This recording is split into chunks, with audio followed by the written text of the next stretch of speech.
Hello and welcome to episode 514, recorded live on Sunday, April 15th. I'm your host, Patrick. With me this week, we have returning to the show, Propane. Welcome back. Hello. Thank you. Hello, everyone. Happy almost tax day. Pseudo tax day. Almost.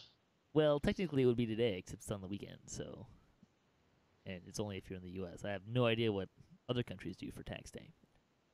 Yay for taxes. Let's see, this week's screenshot, the High Lords of Malkir battle with Arak's Knight in the Vault of Night in the 362nd screenshot of the week. Thanks, Ginger Spice, one of our guests on the show frequently. Yeah, nice little shot there. Yeah, it's still a fun raid, even as old as it is. It's a fun place to go play. Yeah, it's always been a really fun one. I really enjoy that raid, just kind of in general. We like to talk about Dungeons & Dragons online nearly every weekend. You can watch us through Twitch, YouTube, the DDO forums, or iTunes, or our website, DDOCast.com. DDOCast is hosted by Cyber Ears, the awesome podcast hosting network, and shows are usually available within a few days of recording. You can stay up to date by following us on our social media pages or our website, DDOCast.com, where we even have a calendar. On the podcast this week, we Update 38 hit live, so we'll talk a little bit about that. And then we're also starting our new discussion series, Old Baba's Hut, our strategy guide for that. A couple weeks back we did Curse of Strahd, so now we're going to do Baba's Hut, so hopefully that will be helpful for those of you who are kind of learning the raid and trying to figure out how best to tackle that. But we'll start with game news. Update 38 was released on Wednesday, April 11th. It's the Disciples of Rage. Apparently that shining beacon, spoiler alert, is important. Someone steals the shining beacon, and then everyone goes nuts. I did get a chance to run most of the quests. I haven't run like Capstone yet, because I keep ending up like needing to run the first couple ones before we can run the Capstone, so I never actually got to the Capstone. But it was a little awkward in the sense that I was playing my Paladin with a there's one of the quests is you're attacking citizens that have been gotten a little crazy and are mobbing and everything, and in response to that you're going and trying to subdue them. And one of the things with that is my poor Paladin is going around smacking innocent civilians with a hopeful gem dwarven battle axe. Yeah, I mean, the subduing them is a little brutal, but there is a less brutal way to subdue them if you do a little research. Yeah, it's a little funny though. I can have a lot of amusement with that. Other release notes for the other part of it. The rest of Update 38. Of course, we got Druid and Artificer changes. We're not going to go through everything. We've had a lot of that stuff already in previous shows. But a couple things I wanted to definitely highlight. The natural fighting feat. This thing has changed every set of release notes, I think. The one that went live, probably, was the natural fighting feat has been changed to give +4 melee power, physical resistance, and double strike chance while in true animal form. In bear form, your glancing blow damage is increased by 10% of the base weapon damage. So there you go. This feat can be taken up to 3 times, and it gives no benefits whatsoever to druids in elemental forms, as you might expect. Let's see, other stuff. Monsters will now investigate breakable sounds only at a medium range. Previously, they could hear sounds from a great distance, which could cause unintended chain pulls as they path to investigate, which could be convenient if you were trying to clear, say, an explorer area or something. Yeah, like they that. changed those settings a couple times as well. Yeah. I haven't had a chance to play with them. When they're dialed in, it's really nice how you can throw stuff against the wall and like pull people, but sometimes you end up pulling the whole honking dungeon. So I'd be curious to play with it again with one of my stealthy-ish characters and see how that works again. I mean, it's convenient for a kill zone, but not so much for alerts and stuff like that. So. Yeah, exactly. Let's see. One of the druid updates, the reduced spat casting time for the healing, regenerative healing. We call it salad. That thing is amazing. It's the fact that you can cast it on people in a reasonable time. And then produce flame. it actually got some wheels and moves. I mean, that alone was almost worth the update for my book. Yeah, there's a lot of fun. I haven't tweaked my druid or redone my druid yet. But I did run this. We were playing with a druid last night, uh, or the night before, or something like that, and was asking him, and he was loving the druid changes. So, um, let's see. There's the ranged attacks, activated attacks that factor in tactical DC boosts, such as the attacks in Battle Engineer. Now properly register those boosts on the projectile, allowing those boosts to work properly. Yay. Um, there were new islets, so there were supposed to be new islets available in the Mysterious Remnant vendor, Daily Dice, and as a reward in the new Update 38 content. That turned out not to be true, but it'll be interesting to see what will be coming with that.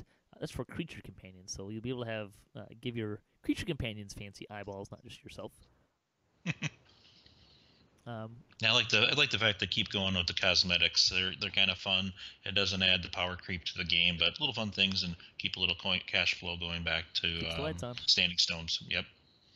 All available character slot upgrades are now shown in the DDO store instead of a single character slot upgrade. They can be purchased in any order.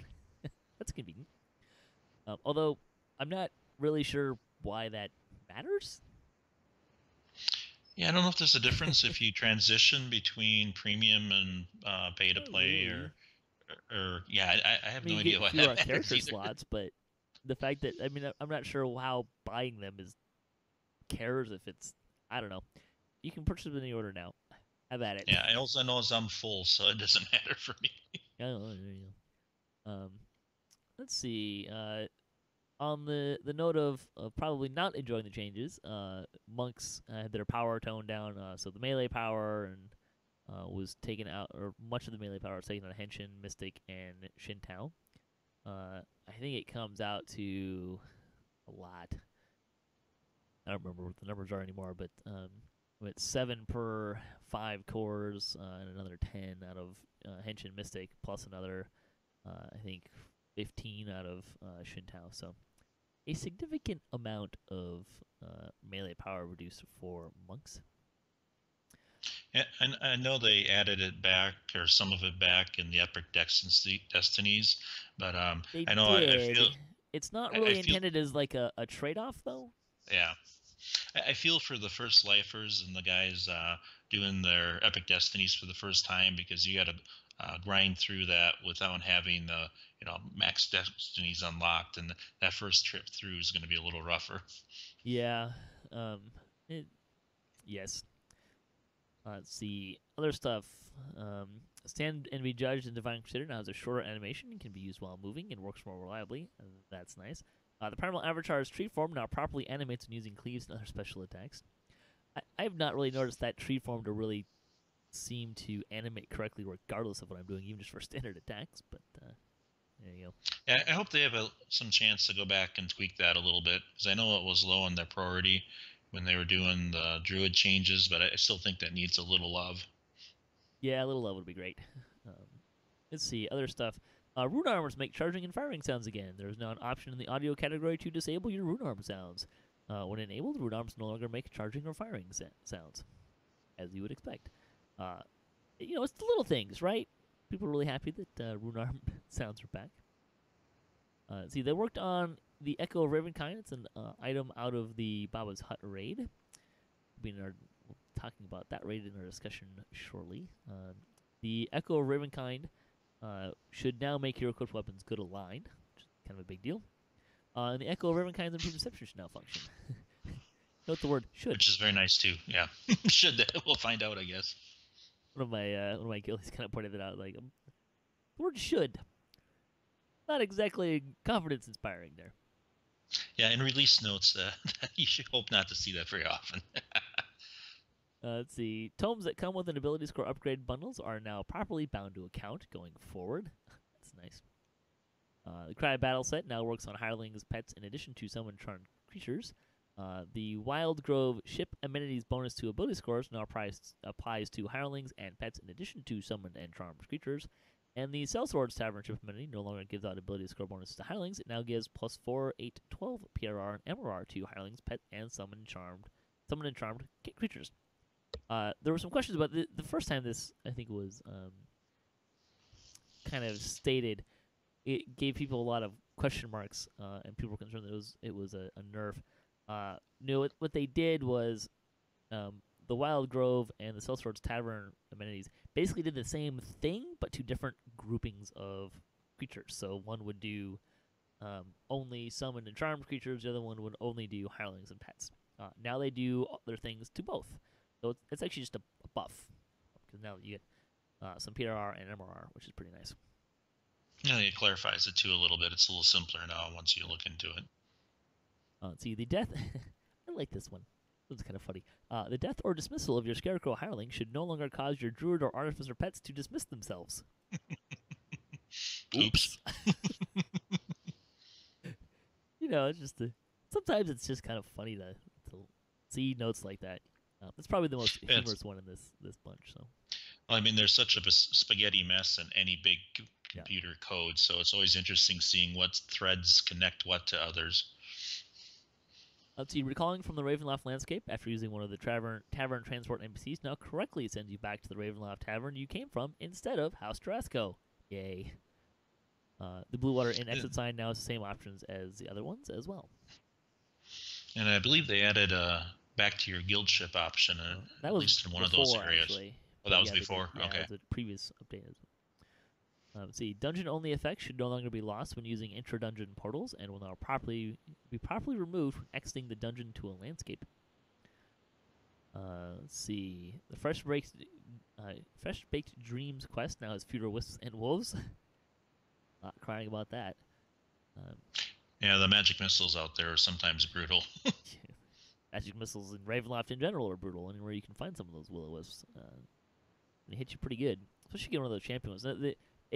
At least they have turned down or given a cooldown to magic missile procs from champions. Because that hurt. We have a Reaper group running like level 11. Level 11's running Reaper like 3 or 4, and we just did that first Into the Mist quest and got a bunch of spawns and just got tore up in every group, and a little slower, guys. Yeah. Let's see. The totem shadows in Old Baba's Hut are no longer healed by positive energy on Elite and Reaper difficulties. Thank you. Like killing them instead. As well as this was kind of a weird, kind of a hidden change. Not really hidden. I mean, they're saying it, but a lot of people probably don't understand why this is a big deal. Camouflage and Mass Camouflage now grant determination bonuses to hide instead of circumstance bonuses, which I believe gives either... I'm not exactly sure which, but it either gives them more stackability or less stackability. But it gives you to your hide skill.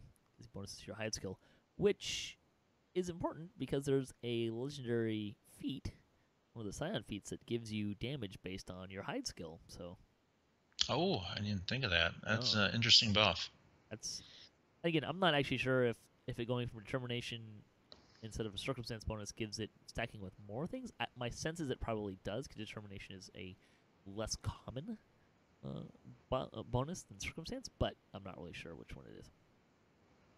Let's see, I haven't actually paid notice this yet, but NPC dialogue boxes are now supposed to appear in the upper right of the screen, so NPCs are not covered during interactions.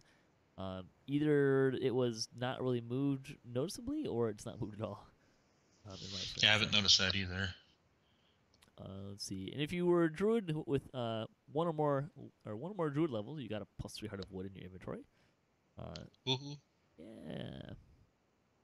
And that kind of covers most of. There's some performance tweaking involved with the Eldritch device, but that pretty much covers the release notes. There's a couple other things there if you want to peruse through, but nothing is really. A lot of it's kind of backgroundy stuff, or stuff we've already talked about. So. And you haven't had a chance to run the new quest, right? I got through the first 2 of them last night. And, I did like some of the attention to detail in there. Like in the market, they had chickens hanging at the different vendors, and it was a nice attention to detail. Yeah, I've kind of it's an interesting storyline, although it seemed to indicate that there's going to be, again, I haven't run the capstone, but I'm kind of banking on there may be a sequel to this storyline. Yeah, stuff X gets serious very quickly in there as you start seeing what's going on. First, you're just kind of walking around, and saying, "Oh, this is getting bad," and it gets bad quickly. So, I said I got the first two done already. They look fun, so I'm looking forward to getting the rest of the chain. Yeah, it's been enjoyable. They're not long quests, which is kind of nice. Once you kind of get them down, you can do them pretty quick. So a lot of optional stuff going on. Yeah, nice, nice little quest. Again, the storyline is a little concerning as a lawful good character. Yeah, the subduing the civilians in the city, and the fact that we're carrying very powerful magical weapons and armors, and we still have trouble clearing them out, also states something. Yeah, like what's up with the citizens that are like challenge rating like 50? Like they're ordinary citizens. If these are ordinary citizens, what the heck are we doing here? They should be able to take care of themselves, right? Yeah, exactly. But yeah, suspension of disbelief, right? See, Steelstar said that in the last few days, they tracked down a code level issue with the DCs for the rain versions of Shatter Defense and Thunder Shock weapon. Despite the abilities themselves being properly set up, the missile code wasn't properly entered. So that was what they fixed. The melee versions, plus minus line, were working as intended, but they were supposed to get half of their artificer level added when Update 13 went live. So there you go. With regards to Renegade Mastermaker, it's understandable that the full potential of a tree isn't seen by everyone before it goes live. It's also not everyone's cup of tea, and that's fine. But Renegade Mastermakers are easily capable of running Reaper in the hands of someone who understands how to properly build one and utilize their strengths. Probably say that about every class. Yeah, I'm looking forward to give the population a couple weeks to work on it. I bet there'll be some pretty interesting discoveries and combinations. I mean, for me, that's one of the more exciting parts of the game, is with all the different classes and trees and abilities, the mix and matching and trying to get stuff to work together. That's quite a bit of fun, so I'm looking forward to seeing what myself and other people can figure out to do with this. I did get to redo my enhancements on my Artificer, and he got a few buffs here and there. So I went pretty heavy into Renegade Mastermaker. There's some fun stuff in there. I got a Warforged Melee Artificer I've been playing with. He's been parked for a while, but I think I'll try to pull all the action points out of the Warforged tree and dump them in here for a little while and see how it goes. The attack animation for Mighty Slam is awesome. Yeah, I'm so looking forward to seeing that. There was a video on the forums. You can actually. Yeah, I saw that. It was pretty cool. I'm waiting to see the real numbers behind it as well as the animation. Yeah. True to form, the forums looked at the numbers coming out. Like, those numbers are really low. That's not competitive. Like, guys, we like most of his feats are toughness, and it just was getting up to like a mate character. Yeah. Anyways, let's see. Bonus days. It's a Champion Hunter week. It means you can find all the fun prizes, including cloaks and hats, with the Mysterious Remnants vendor in the Hall of Heroes through April 18th. You got a few extra days to do that than normal. Yeah, I need to get on that tonight. Woohoo. See, the store sales for the week are the Master Eater build sales. You get 25% off of select classes, Supreme Tomes and Ability Potions, Alignment Changes, and MRR and PRR Potions through April 19th. I would note that, remember, +7 Supreme Tomes are now permanently in this store, so you can get those right off the bat. And see, limited release through today, April 15th, you can get +3 Fate Tomes and +2 to 3 Fate Upgrade Tomes. So if you're looking to get one of those, that's for your Fate points, for your Epic Destinies. Get a couple extra twists. One thing I learned the hard way here a couple weeks ago, I was rebuilding a character near in that little zone between the worlds, and I miscalculated my minimum stats. You can order a tome and eat it right in there and then move forward. There you go. Nice. So I was like, oh, look at this. It was less expensive than a Heart of Wood, so another Heart of Wood. So I'm like, the lesser of evils. Yes. Let's see. The coupon code for the week gets you 50 free Omnispell Dust with the coupon code Omnispell, also through April 18th. That will take us to community news. The 279th Chronicle. Hephaestus created a new PDF guide to artificers to help new Renegade Mastermakers and others learn the class. The fun class. If you've never tried it, there's a lot going on with it. So you kind of got to figure out how the things kind of play together. But it is kind of a fun class, either in range or in melee. In some ways, it reminds me a little bit of the Bard class, where there's so many different ways to build it. You get characters that are very different play styles, even though you're the same class. Just how you organize your point spend in the trees. Yeah, I would probably argue that there's probably only like 2 or 3 ways that people tend to build bards and artificers. But yes, you can kind of go in a couple different directions.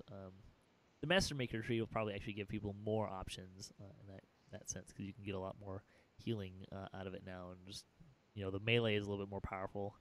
Um, I would say ranged artificers are by far the more common variety. Hmm. We'll see if that changes much. See, Forgettable NPC created a useful set of tips and tricks for Kenneth crafting.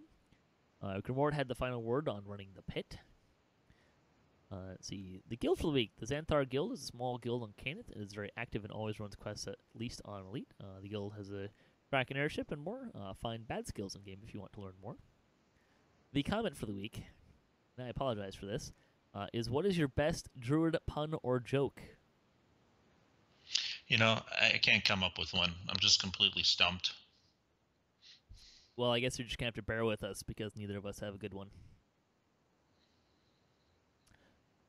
I know, it was bad. I'm sorry. Damn. Let's see, fan site news. We got a shout out for wrapping up our series on Endgame Then and Now last week. DO Players News broke a lot of the lore in this week's show. Axel delved into cool cosmetics. Evil Beaker and crew launched a D&D night. That was kind of fun. That's a group that is primarily composed of people from DDOCast, a couple of people from that, and Cordovan and Sabo will be joining them, I think, next time, and Dracula. Oh, very cool. Yeah, it was. I poked my head in and watched them in a combat. They tried not to get eaten by crocodiles and mostly succeeded. Draculetta is streaming DDO on Friday nights. McVegan Pants heads to Stormcleave, talk to PAX East, and more. Bard Life got robotic. Tone Station headed to Three Barrel Cove. Mr. Champy streams in French language. Streams in a French language DDO live. Is there more than one French language? I would say different dialects maybe, but I'll go with that. Yeah, I think it's just one of those crooks of English. But hey, it's cool. We got a French language live stream. That's pretty neat. Tito strikes back. Escula streamed on DDO. Mickey found Dragonborn with red eyes. City brings his arcane archer into epics, and Sip found Death House. Some new names in there, so it's pretty awesome. Still a long list. A lot of people playing DDO and streaming in or blogging about it, which is pretty awesome. Awesome. Yes, yeah. It is. And Cordova did some Q&A while waiting for the worlds to open, and then began questing a new quest in the weekly lunchtime live stream. Let's see, blogs for the week. City plays DDO, so this was the Acid Arcane Archer in Epic levels. He was blogging about his experience doing that. It's a pretty simple build, but it can be pretty effective as well. Let's see, Mickey's Delirium she was re-gearing Thazra, I think, which is her cleric. So if you're looking for ideas for cleric gear, that's a pretty good breakdown of what she's using. There you go. Let's see. DDOCast news. DDOCast Splat. We're going to be on hiatus for a couple weeks. We just need a couple weeks off with things that everyone's got going on. So we'll be back in a couple weeks and probably take another short break in the middle of the summer.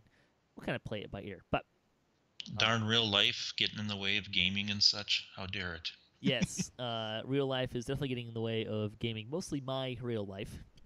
So we'll be back. Let's see, we'll be back May 8th, I think, is our first week back.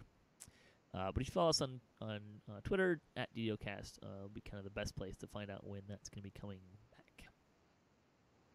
back. Or just check out DDOCast.com, or subscribe to us on YouTube, and you'll get those videos as well. Lightning Post. Enversign wrote in saying the sale of the 2 Ravenloft expansion packs seemed odd to him. Also, they only recently opened up the Dungeon Pack and Scourge Iconic for purchase via store points. And not long before that, they put up the expansion for sale for the first time, putting the 2 higher-priced Ravenloft bundles on sale as opposed to for sale. So soon doesn't seem to make much sense, given that anyone who bought the pack previously in any form doesn't have much to gain at all. Some kind of upgrade path might be bringing more revenues. That's an interesting idea.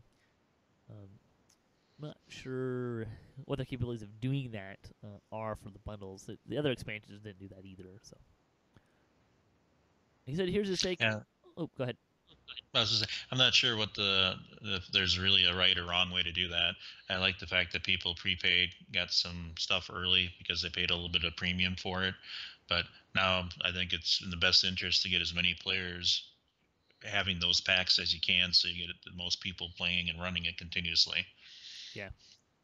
He said, "Here's his take on TRing. The most important thing, or the important thing, if you do not group regularly, is the ability to open on Elite, which also allows any number of Reaper Skulls. If you regularly group and someone else can Elite open, then heroic past lives are a nice thing to have.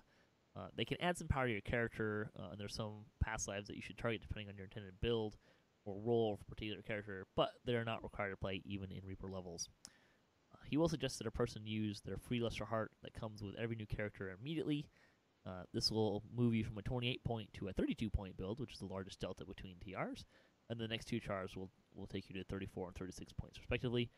However, that advice only applies to people who are comfortable with game mechanics and won't script their build and then need that Lesser Heart to put things right again.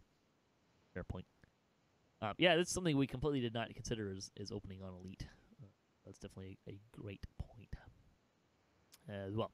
So, and there we go. There's the news for this week. Anything else you want to say before we get ready to head out here? Oh no, said I'm just starting to dabble in the new expansion pack, so I'm a little bit behind compared to some people, but so far I'm having fun with it, so I'm looking forward to playing with it more and seeing how all the updates are playing out. Yeah.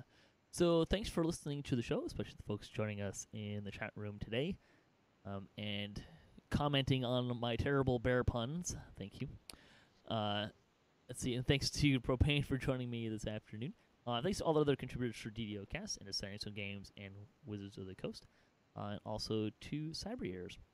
If you'd like to support the show, you can visit our website, DDOCast.com, or you can support us on Patreon.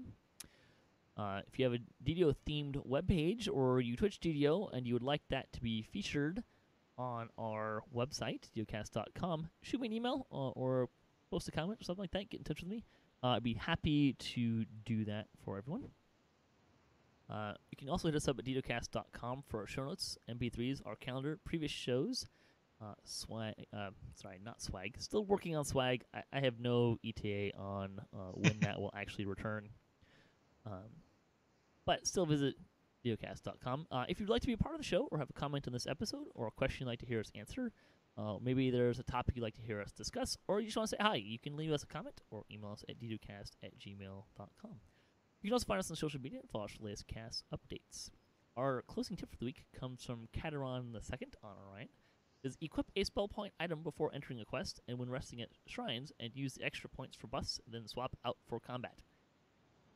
Excellent advice. Yeah, great way to, especially if you have a small spell point pool to play with, and it's not part of your standard gear. That can be a really great way of doing that. All right, so stay tuned for part 1 of our Old Baba's Hut strategy guide. But first, before we get to that, we have a word from our sponsors.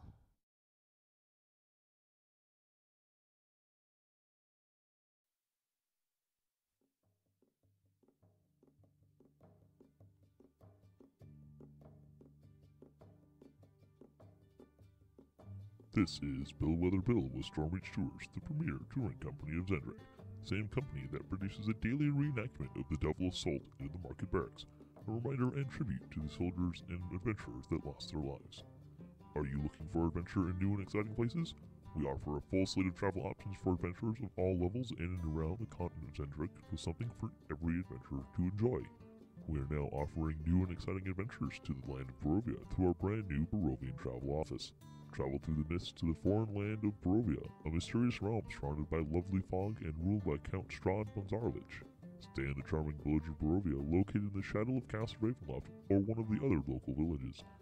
Explore all that Barovia has to offer with our native Vistani travel guides. This is a land of many surprises and wonders, a land of fantastic history and lore, a land of rustic and authentic architecture. Book your adventure today. It's such a unique place to visit, we doubt you'll ever leave. We have with us today Vincentia Ulrich, one of our Stani guides, on location in Barovia.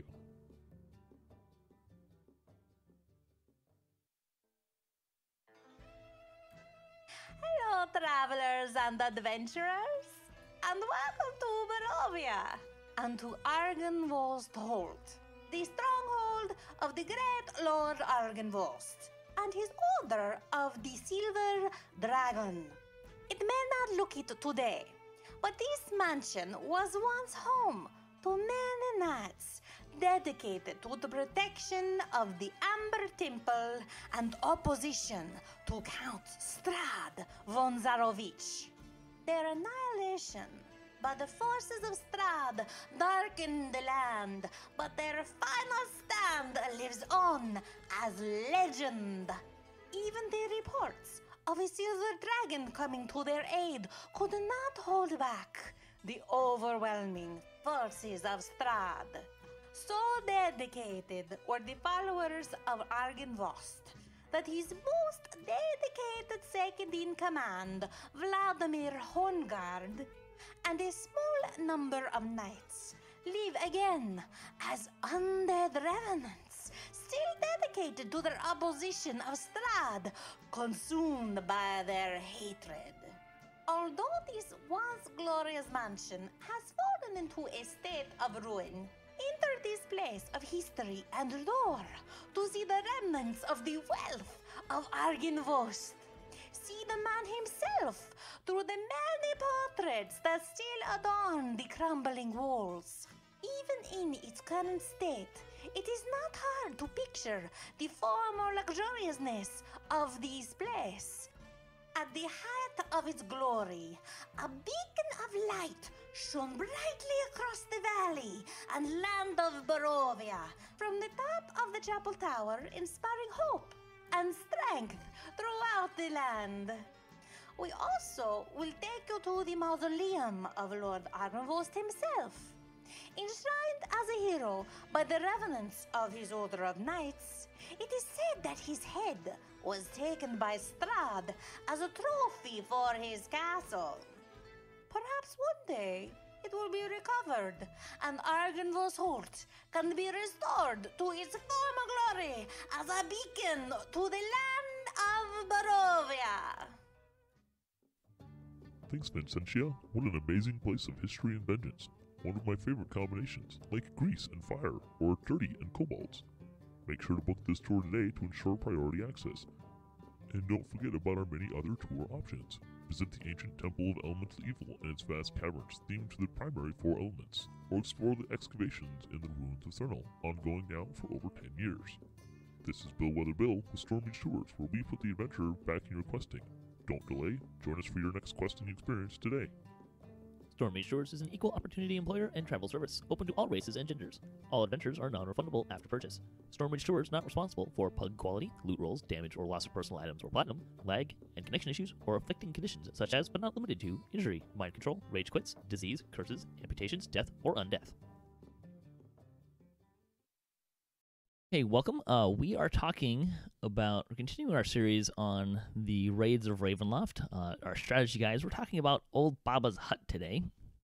I'm your host, Patrick. With me this week, we have self-proclaimed raid enthusiast, Voodu. Hey, everyone. Let's see. So we're going to talk about Baba's Hut. We've already talked about Curse of Strahd. So this is the second of the two raids. It came out a little bit later. It has, I would say that probably loot-wise, people tend to be gravitating towards this raid more than Curse of Strahd. We're actually trying to talk about why that was. I think it really has to do with, if you look at the makeup of kind of what characters people are tending to play right now, it tends to favor ranged characters, both of the crossbow, bow, and shuriken and throwing dagger, all of which are in this raid. Variety, light armor is in this raid, so it's probably the more popular of the two, just from the sense that people want more items from this raid. So let's talk about some overview about what's going on in this raid. We should mention you don't actually have to flag for this raid, right? That's kind of nice. Curse of Strahd is like 12 quests to flag for this one. You don't have to flag for it all. You just have to be willing to go in and die, right? Yeah, you just have to run. You have to have run into the mist, I guess, because you'd true. have to get to Barovia. But that's just a little, 3-minute thing. You could almost run that while people are forming if you wanted to. Mm-hmm. There's 5 phases to the raid. And when I say there's 5 phases, really what I mean is you're going to do the same thing, the same 2 things over alternating. So it's not really even that complicated from that sense. I would say, if you compare these 2 raids, that Curse of Strahd is probably more technical than Baba's Hut is. Definitely. But Baba's Hut, you will need more DPS. There's more of... we talked about in Strahd where you don't really need to worry too much about a big burst of DPS. That's not true in Baba. When we get there, we'll really kind of talk more about it, but probably the part that's going to give you the most trouble in this raid is you need to have burst DPS capabilities. So that's something to keep in mind when you're forming your party. Other than that, what are we looking at for a party makeup here? Maybe a tank is definitely helpful. Somebody that can draw Baba's aggro and hold up against her spells. Hurlers are real nice because you're going to be dealing with some will-o-wisps, which are lame and suck a lot. And I actually learned from you a couple weeks ago that they can be assassinated. You can use Assassinate, Quivering Palm. Really, you can use insta-kills on them. The hard part is they have really high spell resistance.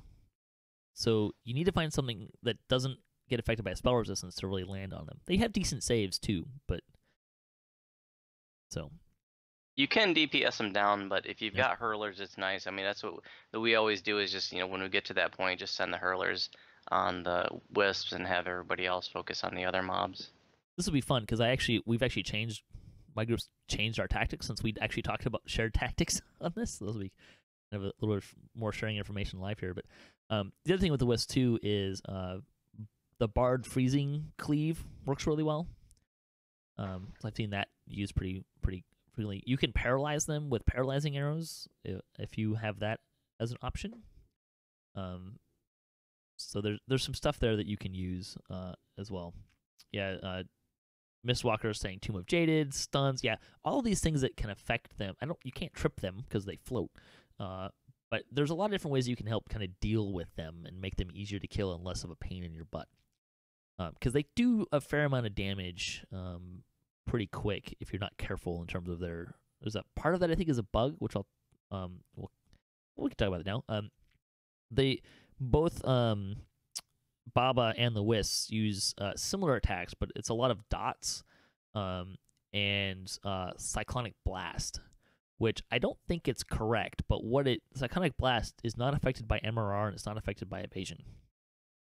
So I can look at my tank and he's going to be taking about 80 points of damage from elemental stuff, and he's getting hit for 500 some odd damage from a Cyclonic Blast. It's a lower level spell, 1,000 if it crits. So I think that's not working as intended, but you kind of need to be aware of it at least right now. That might change in the future if you're listening to this like in a year. They may fix that, and it'll be less of a concern. But definitely the Wisps and Baba's Cyclonic Blast are really what you want to watch out for. And Cyclonic Blast is broken, and it has been broken for a long time, unfortunately. So if you're listening to this and it's not fixed yet, submit a bug report. Let's get it fixed. let's give it some love and get it high up on their list of things to fix. See, other things you're gonna need some heals. If you're doing this on hard or elite, I'd recommend 2, just because you're gonna again have a raise timer. On hard, you're looking at 1.5 minutes if you die. On elite, you're looking at 2 minutes. Jibber's Blades are kind of helpful here because the end fight can get kind of hairy, and we've pulled defeat. We've snatched victory out of the jaws of defeat a few times with Jibber's Blades. and I'll actually give you some tips on that at the end, because there's a little bit of a kind of a strategy there that I've used more effectively than not. So that's kind of something to be aware of. I've kind of given some thought of like what the ideal party on Elite would look like, which would be 2 healers, a tank, an iffy someone who can at least step in for the tank if he dies on Baba. It doesn't necessarily be like a bomber person, but 2 hurlers I think would be at least 1, maybe 2 hurlers, and then as much DPS as you can muster. I can't emphasize this enough. You need to be able to burst DPS. You don't necessarily need to like have amazing DPS, but a lot of DPS will forgive a lot of sins later.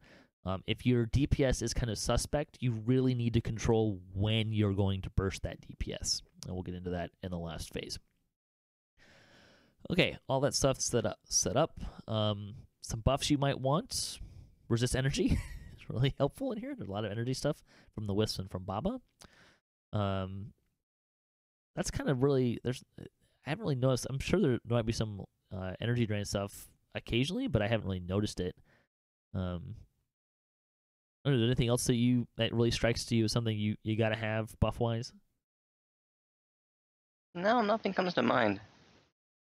Just energy damage is really the thing that I've noticed time in and time out. All right, so phase 1.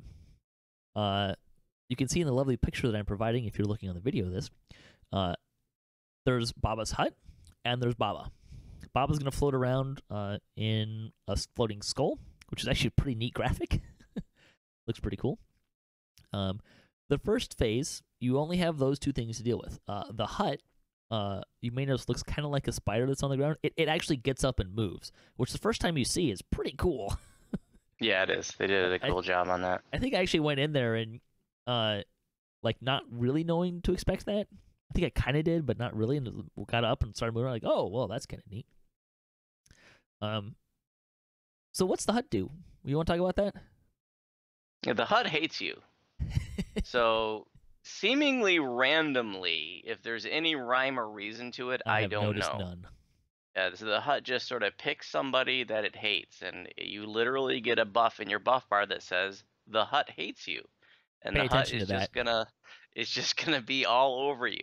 And so if you have the hut's hate, you want to pull the hut away from the party as far away as possible. Just the other side of the zone is fine, and it's just going to stalk you, and it's gonna pounce on you, and it's going to knock you down, and it's going to throw furniture at you. Literally, it is going to throw furniture at you. The door opens up, and it spits furniture out at you. And it even spits out like a cauldron that, if you fail a reflex save, ends up on your head, blinding you. If that happens, drink a blindness remove potion really fast, because you can see the cauldron on your head. It's funny looking. We need that as a cosmetic. Yeah, we need somebody to get a screenshot of them with a cauldron on their head too. It's kind of funny.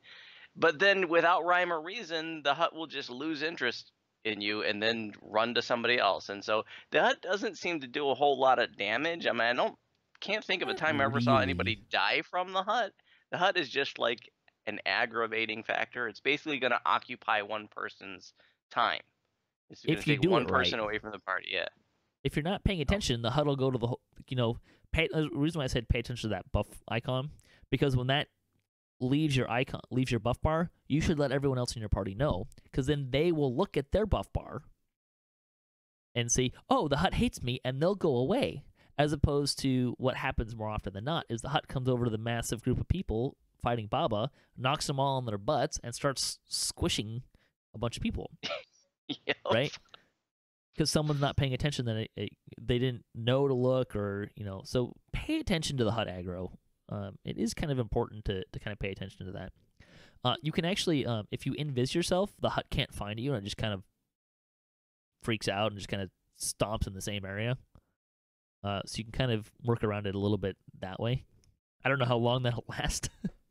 They might change that so the HUD can see invisibility or something, but. Or maybe give it tremor sense, but you can kind of deal with that a little bit that way. Also, things that prevent knockdown effects can be helpful, because it won't knock you down and kind of trap you. So, otherwise in this part, DPS Baba, go to town. There's nothing else really to worry about. Burst it up, click everything you got, and take it down as fast as you can to get out of that phase. You only have to get it down to about half, and what's going to happen is she's going to disappear. The hut's going to jump back to where it was. So if you're standing where it started, you should move, or it's going to land on your head. Yeah, it's not going to hurt a whole lot, but you should still move. And that's kind of the end of the round. And then you go into the hut. And the first thing you're going to notice in the hut is a shrine to your right. My recommendation is you don't use that yet. I guess technically if you're on normal and it's going to take you more than 15 minutes to get back, you could reuse it. But you probably don't really need to anyways. The next phase isn't terribly difficult. It's more an effort in coordination than anything else. But save that shrine, because you're going to come back and you're going to want it then. And then you're going to come up to 2 levers and 2 directions, left and right. You should send 6 people to the left and 6 people to the right. And I always tell my party, if you are the 7th person, you have failed at counting. Which usually gets someone snidely commenting that there's math in this raid. There can be some strategy about how you divide your personnel. Sending all of the healers one direction, probably not going to be helpful. If you have more than one person who can hurl and or mass frog, you should split them up as evenly as you can, because that kind of stuff helps. Even just clerics splitting up people who can use implosion will be helpful as well, so split those people up. And then kind of try to evenly divide your DPS. That's kind of really the other part about that. Do you take anything else into consideration for splitting up your party? An even split. I do know in my guild that people tend to have a preference, which really has nothing more to do with it's the direction they always tend to go. There are puzzles on both directions. They're not terribly difficult, but if you know them better, it can be easier. And we'll kind of get into that in a little bit. But so you split the party up into 6 people. You'll go a little bit farther, and there'll be a lever to a door. Your lever is for the other side's door, so make sure you don't forget to pull it. They will yell at you to go pull your lever. They will yell at you. Yeah. I've seen it happen. I have been guilty of, the doors are open. Walk right through it. Oh, right, that lever's for them. In fact, everything that you're doing in this part of the raid is for the other side and vice versa. Yep. So take us through the first half of this is going to be totems. So why don't you take us through that section? Sure. I also want to mention the bees at this point, because there's a neat mechanic, a neat sort of timer mechanic to this portion of the raid. So after once you go into the hut, there's going to be these basically like swarm of insects that appears outside the hut, and they're going to eventually enter the hut and slowly make their way through the hut, kind of like following you through the hut. They move very slowly, so if you have a group that's moving at even modest pace, the bees will never catch you. But the point is, you don't have unlimited amount of time. The bugs, the swarm, will eventually catch up to the party. So if you're not doing things quick enough and you get overcome by the swarm of insects, that's probably going to kill you, because that's very challenging to try to stay ahead of. It doesn't insta-kill you, but you're going to constantly take damage, which is going to make things extremely difficult, if not impossible. The one place that they do come up pretty quick is outside of the hut. So Yes. once the hut lands, you've got maybe 10 or 15 seconds to get your butts in the hut before they start showing up out there. It's also worth mentioning that, if you get pretty far into the hut and the other side is struggling and you need to send 1 or 2 people to help the other team, like, they can get through the bees. Like, they're going to go back up and work their way around to the other side. They're going to go through the bees. If they've got any kind of self-healing, they probably can keep themselves up through the bees long enough to get through the other side.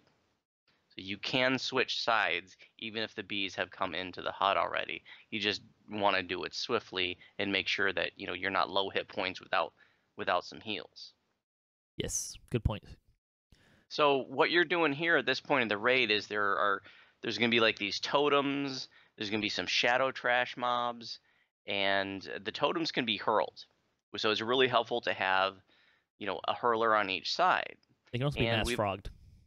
Oh, okay, I didn't know that. Yeah. And it's also worth mentioning that you can actually hurl through, like you can see the grate through the top team is like above a grate, and you can look down below and see the bottom team, and you would actually hurl through the grate if you just target the totem. But where we've seen this raid bug out is when somebody did that like too far ahead, like they hurled like a totem that was like too ahead of where the other group was, and then it made the raid bug out. We weren't able to advance, so I kind of recommend you just worry about your own side. Yeah, worry about your own side is definitely a better strategy. If everything is going well, your hurl timers will only line up for your side anyways. Yeah, don't get cute and start hurling stuff ahead of the game.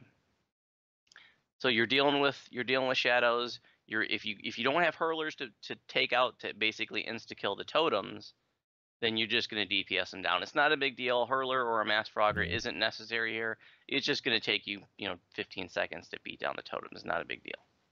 We should mention that the shadows go away when you kill the totem. It's useful to know. That is true. So really focus on the totem more than the shadows. You can implode the shadows as well if you choose. You cannot implode the totems. I believe you're gonna have about. I think you can prismatic spray the totems as well, but it's a little less sure of a thing. There's about 3 or 4 totems on each side. More than that. I want to say 7 or 8 on each side. I think so. Wow, I didn't think there were that many. In the event, it's like this. Somewhere between. It doesn't take you a ton of time to get through this part. But it's you kind of want to understand what's going on there. Okay, so you get through the totem section. I didn't really divide this into 2 phases because it's just kind of in the hut or out of the hut, right? The second half of this phase is puzzles. So there's going to be tile puzzles, and you mentioned that it would have been nice if they had a different color, which I agree. Because they're your standard 4 tile puzzles. They are not difficult puzzles. There are multiple ways for most of them to kind of solve them. Which means if more than one person is working on them, if you're not working in concert, you can actually hurt each other a little bit. So pay attention to kind of what the other person is doing. More than 2 people is probably too many people on a puzzle.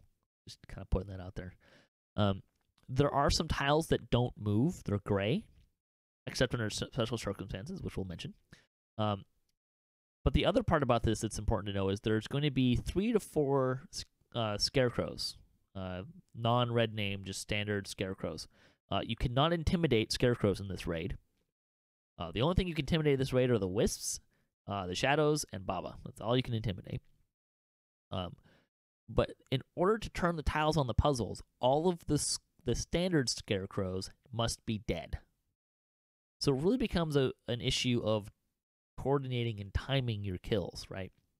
Don't be the guy that's going to start with 1 scarecrow and just take it all the way down, or hurling 1 scarecrow to start doesn't help.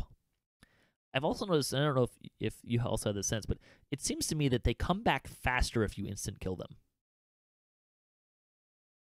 I can't say I've noticed that, but that might be the case.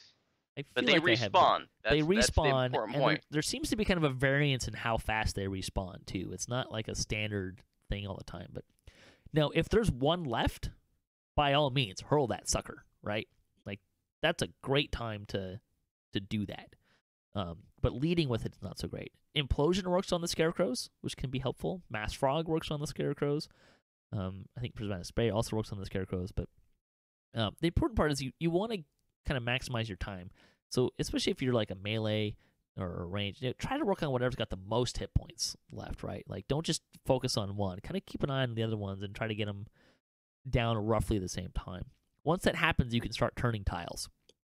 And again, the puzzles are not difficult, but it's really easy to get your scarecrows out of sync where you're always killing a scarecrow because you just get like one spawns right as they die.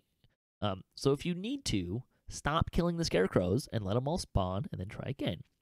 You can also prep them if you want. We usually don't worry about doing that. Even on Elite, we didn't really have a problem getting them down quickly. It's more about if you get 1 or 2 of them out of sync of the other ones, then you start to run into problems.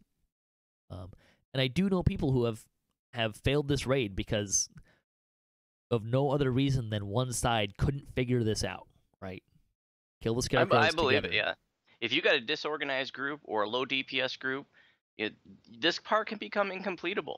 When all the scarecrows are down, you only have about 5 seconds, if you killed them all at the same time, to manipulate that puzzle. And if you're not killing them all at the same time, if you're killing them out of sequence and there's always a scarecrow up, that puzzle, you can never Never gonna manipulate it. And then you're going to be there forever. So it's really important to work together as a team. You can't just, you can't not pay attention. It's really important to pay attention and work together as a team to kill the scarecrows simultaneously. Yeah. Again, it's not terribly difficult thing if you're just coordinating. That's really all it takes. There are, let's see, 2 sets of puzzles like that. Both sides have to complete their puzzles in the first one, both sides have to complete their puzzles opening the door for the other side. So if your door opens, don't just leave. You still have to finish your puzzle. The second, third, and fourth puzzles, so the second set of puzzles, each side must complete their puzzle to drop a barrier, which will get you the next puzzle. And the third and fourth puzzles, actually, the top puzzle feeds the light down to the bottom puzzle. Actually, the fourth one, it actually goes, there's kind of 2 sets of puzzles in each spot. And the light goes from the first one on the top down through both of them on the bottom, and then back up to the top. So you have to get it all kind of lined up. The third and fourth puzzles, you get red name scarecrows. And the fun thing about the red name scarecrows is they also respawn, but if they walk across the puzzle, they spin the tiles, including the grayed out ones. And I've actually joked a few times that I have a life goal now of solving a puzzle by kiting one of those around the puzzle. I'm sure it would take forever, but it's a life goal, right? So when we're starting with those, I'm not sure how exactly you like to do it, but what I try to get people to do is to get someone to grab that aggro and take it way the hell away from the puzzle. And don't shoot the little scarecrows, because what you don't want is to have the little scarecrows go back with them, right? So I prefer whoever's got the aggro with the red one, just get out of the way. Even if you initially drag a couple of the small ones, we'll snipe them off or pull them off or kill them or whatever, and then we can reset them and get them where we need them to be to solve the puzzle. But get the red one out of the way first and keep it separate so it's not changing aggro. They do occasionally reset their aggro. I'm not exactly sure how or why, but it might be a good idea to plink it every once in a while. Don't kill it. That's not helpful, because it'll come back and mess up your puzzle. But the third puzzle you get 1, the fourth puzzle you get 2 of them. That's kind of just how that all works out. What I like to do here is, I'm typically the one holding their aggro, so like Patrick's saying, you want to pull them as far away as possible. Just keep them away, and you're not trying to kill it. Like he said, it's just going to respawn. Now there's a doorway if you go back that leads to like the first puzzle, and I like to take them through that doorway and then get around in front of them and stand in the doorway. And if you're standing in that doorway, they can't get through you. So even if they were to aggro on somebody else, which probably isn't going to happen at that point because you're really far away from the group. You can see the group ahead, but you're really far away from them. But the scarecrows cannot get past you if you're standing in that doorway. We should mention that the puzzle does click when all the scarecrows are dead and you can turn it, so that's helpful to know. I think the only thing I want to mention is Mass Frog is a really useful thing in here to kill them all at the same time. Just make sure that they're all like huddled together and one of them's not running away from you when you're going to do that, because then you end up with 3 dead and 1 still alive. The fourth puzzle, you get 4 scarecrows instead of 3, so yeah. Anything else you want to say about this phase? I think that covers it. All right, I think what we'll do is we're going to close this out here, and we'll do another portion to kind of finish up Baba's Hut. So we'll finish that next time. Thanks for listening. I want to thank my guest Voodu. If you want to support the show, you can visit our website, DDOCast.com, or you can support us on Patreon. You can also find show notes, past shows, and other stuff on our website. You can also find me on social media and follow us for the latest cast updates. I'm at DDOcast on Twitter. If you'd like to join the discussion, you can leave a comment or email us at DDOcast@gmail.com. Other than that, until next time, may all your attack rolls be crits, all your chest level appropriate, have fun, and don't forget to gather for buffs.